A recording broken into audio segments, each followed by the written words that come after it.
प्रयागराज महाकुंभ में सबसे ज्यादा चर्चा हर्ष आचार्य की है। कोई उन्हें साध्वी कहता है तो कोई एंकर और मॉडल कहता है।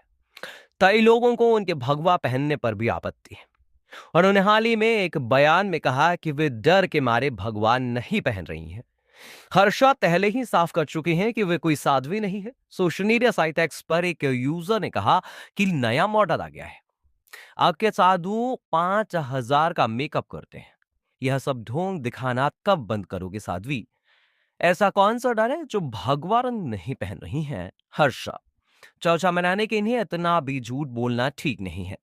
स्वामी आनंद स्वरूप ने फेसबुक पर लिखा है, महाकुंभ मेले में निरंजनी अखाड़े के छावनी में अखाड़ा परिषद के अध्यक्ष महंत रविंद्र पुरी जी महाराज से भोजन प्रसाद पर चर्चा हुई। मैंने कहा कि यह कुंभ अखाड़ों को मॉडल दिखाने के लिए नहीं आयोजित है। यह कुंभ जप तप और ज्ञान की गंगा के लिए है। इसलिए इस कुकृत्य पर आप कार्रवाई कीजिए। ज्योतिष पीठ के शंकराचार्य स्वामी अभिमुक्तेश्वर आनंद सरस्वती ने कहा कि इस मामले में कि महाकुंभ में इस तरह की परंपरा शुरू करना सरासर गलत है। यह विकृत मानसिकता का परिणाम है। उन्होंने कहा कि जिसने अभी यह तय नहीं किया है कि संन्यास की दीक्षा लेनी है या शादी करनी है, उसे संत महात्माओं के साथ भगवा कपड़े में शाही रथ पर बिठाना पूरी तरह गलत है।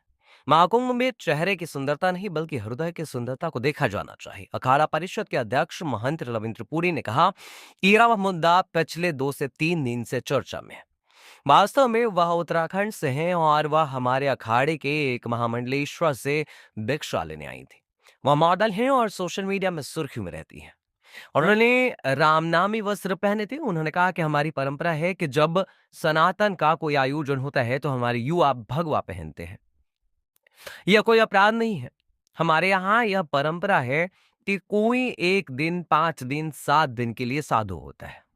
इस युवती ने निरंजनी अखाड़े के एक महामंडलेश्वर से दीक्षा ली थी। वह सन्यासी नहीं बनी है। वो